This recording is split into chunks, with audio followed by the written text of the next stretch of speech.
afternoon, everyone. Welcome to Awaken the World Sunday Quick Talk.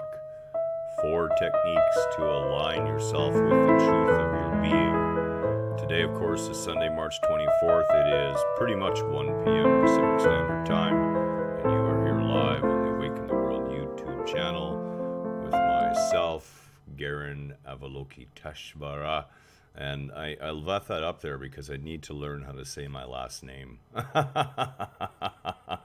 and how to pronounce it. So we're trying the new YouTube stream interface, which is being kind of foisted on all the YouTube creators, which includes myself. And hopefully everything will work the way it's supposed to. We'll see. So big hello to Terry. Hello, Terry. So nice to see you. Beautiful. I'm going to give a plug today, and I don't usually do this, but I'm going to do it for this. So as most of you know, I have a priority 1 back concern that's constricting my sciatic nerve and other nerves along my leg and causing a lot of pain, actually, and some almost disabling things to happen at sometimes. And really, as I said, I'm totally okay with it. You know, it's all brought its own blessings in so many ways. It's actually been quite wonderful. But one of these little things that I spent $40 on, and it is perfect. Absolutely perfect little machine, is this little Belego TENS. It's a little TENS unit, and I have it going on my knee right now during this, and I tell you, the relief you get from nerve pain and from the associated phantom muscle pain that goes along with it is just phenomenal. And the machine is truly medical grade, professionally done in a beautiful little case. And everything's top notch. Actually, it is just an amazing, solid little unit. I've been using it for about a week now, and it has been fantastic. So if you have issues like that, this little $40 Belego TENS, you can get it right off of Amazon, is so much worth it. It really is. So what are we going to talk about today? Well, today we're going to talk about techniques to align yourself with the truth of your being. And there's an almost limitless number of them, okay? But we're going to talk about, Terry has commented, absolutely, they still have them, and they're still very useful. When this happened to me, after I saw my doctor, and I had the x-rays and the CT scan and everything, I also went to my chiropractor, and he's known to be a very good chiropractor here in town. And when I told him I was using a TENS machine, he said to me that that was one of the very best things that I could use. They're inexpensive, and the one I bought, it comes with a beautiful chart that tells you which modulation and frequencies to use for which areas and which conditions and where to place them and everything else. Plain as day. Just awesome. Totally awesome.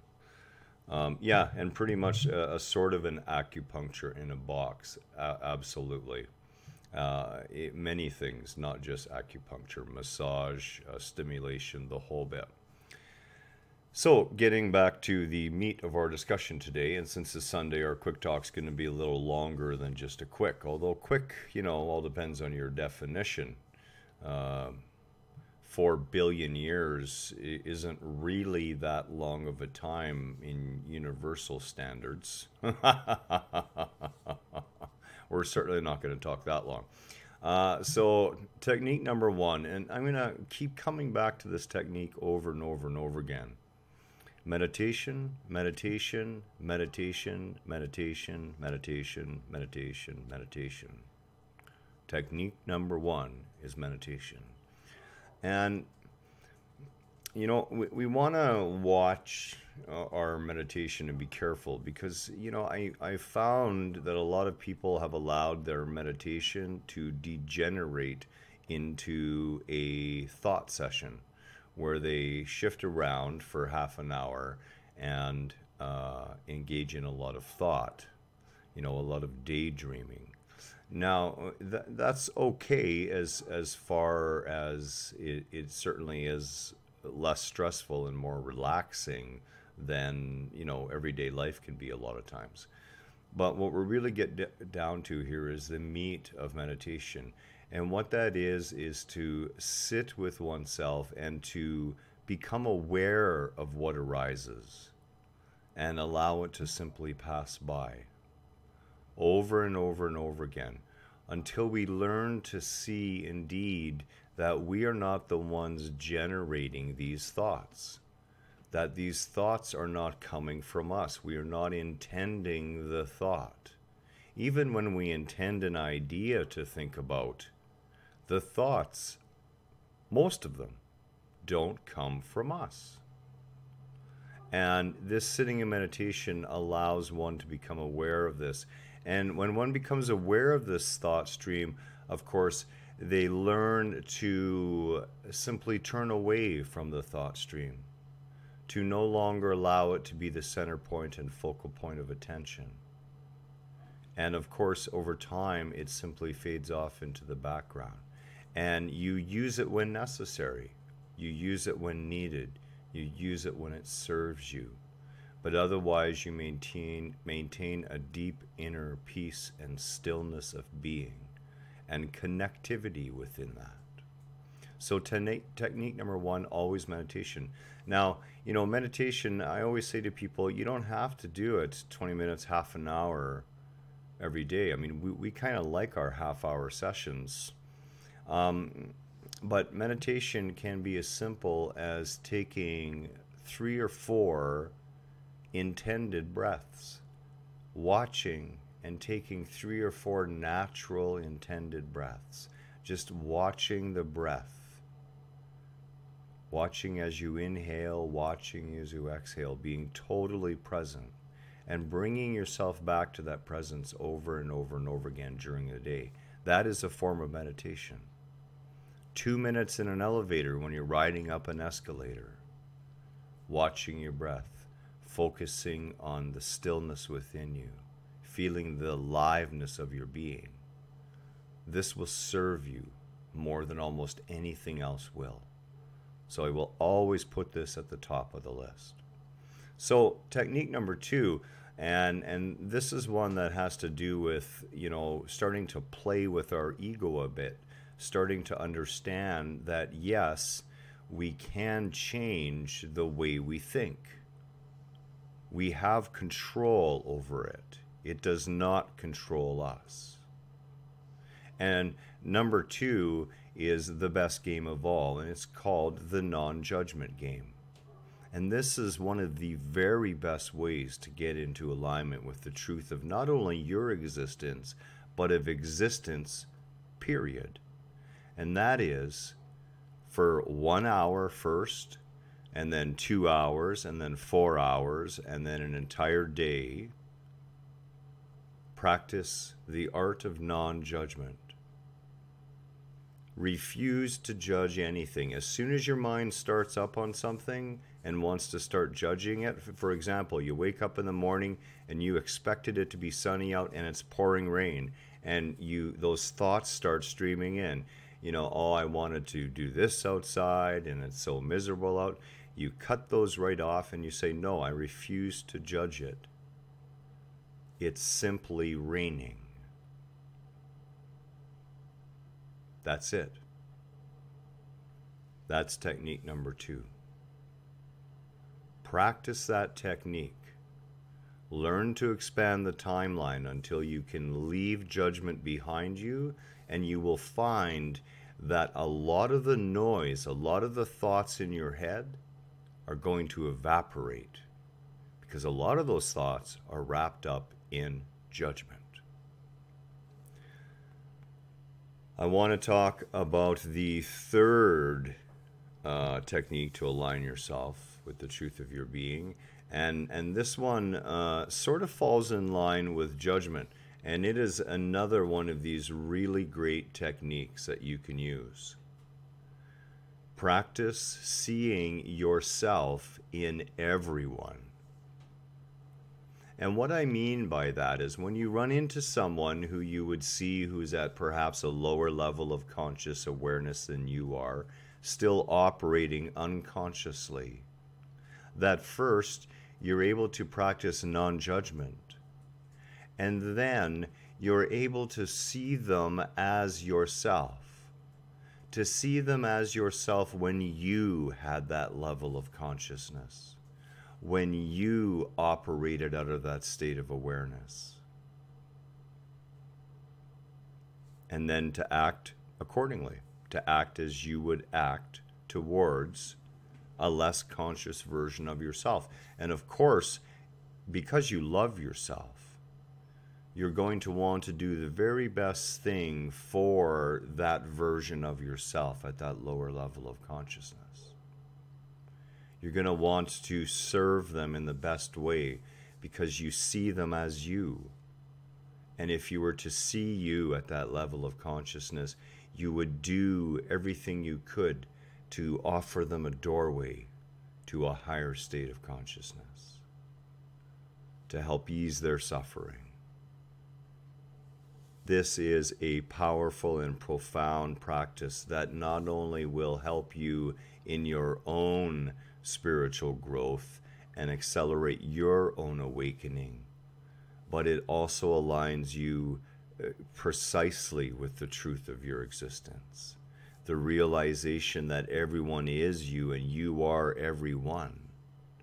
That we are a holographic embodiment of each other, as we are a holographic environment of the one, that one sea of consciousness.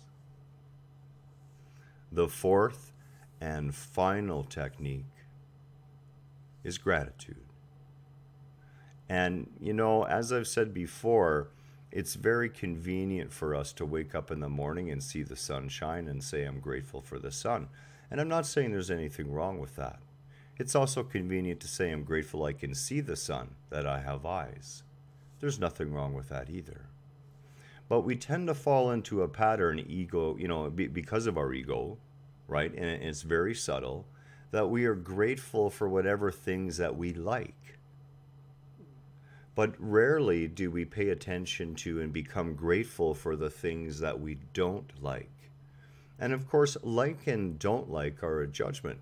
And until we've truly learned to let go of judgment, gratitude works hand in hand to help us let go of judgment. And it does so by allowing us to be grateful first for the things that we don't like. So for example, in my case, I could say that I don't like having the issues that this is doing with my leg. For example, Kelly and I can no longer go for nice long walks early in the morning, right? I could allow that to upset me. I could allow myself to add egoic suffering on top of the reality of the pain of my leg and what has to be done to fix things. But that doesn't happen. You see, I'm grateful for my leg. I am grateful for the experience of the pain. I am grateful for all the things it is teaching me. And I am refusing to judge it. Why? Because I still see myself within the leg. This leg, although it is a body like a car that I drive, I love that vehicle. I care for that vehicle as best I can. And the vehicle is clearly telling me that one of its tires is in desperate need of replacement. Or in this case, repair.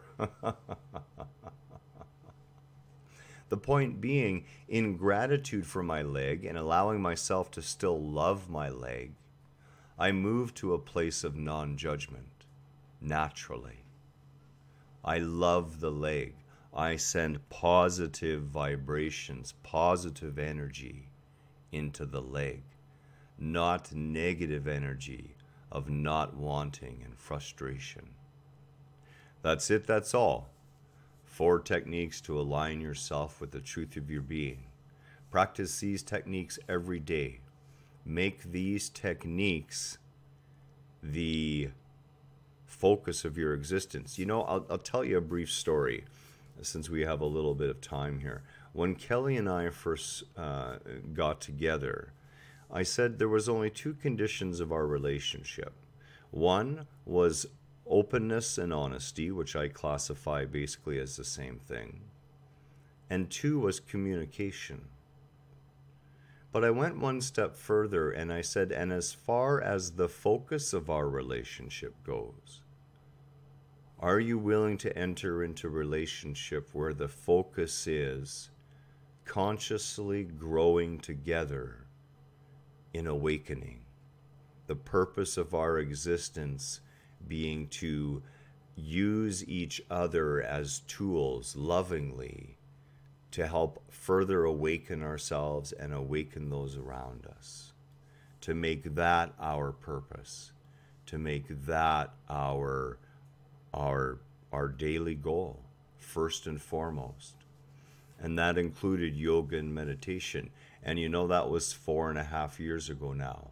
And to this day, yoga and meditation has always been part of our day. Make this a priority in your life, and you will see the other things that you thought were priorities will become so easy to deal with. And they will slowly fade away as your life becomes to revolve more and more around your own conscious flowering. Much love to you today. Namaste from Kelly and myself. Have a wonderful Sunday afternoon.